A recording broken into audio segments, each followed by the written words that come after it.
Kapansin-pansin umano ang patuloy na pagkawala ni Lakam Chu sa mga recent family gathering ng kanyang kapatid na si Kim Chu.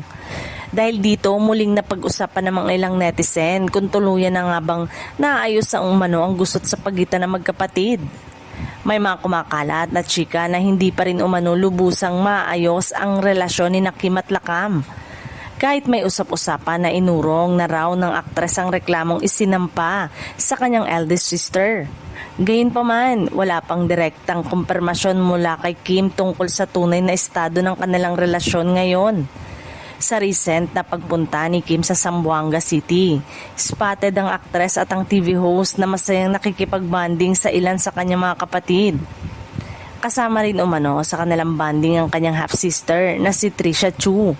Ngunit muling napansin ng ilang followers na wala sila Kam sa mga ibinahaging family moments. Personal na pinuntahan at inasikaso ni Kim ang opening ng kanyang pop-up store sa Zamboanga City. Maraming fans ang dumagsa upang makita ng personal ang Chinita Princess at suportahan ang kanyang bagong business venture. Bukod sa mainit na pagtanggap sa kanya, marami rin ang humanga sa kagandahan ni Kim sa personal. Ayon sa ilang fans, para raw itong isang buhay na Barbie doll, habang napansin din umano ng ilan na maging ang mayor at iba pang naroon sa event ay tila na starstruck sa aktres. Samantala, nananatiling palaisipan sa publiko ang tunay na estado ng relasyon ni Kim at Lakam. Hanggat wala pang direktang payag mula sa magkapatid, nananatiling espekulasyon lamang ang mga usap-usapan.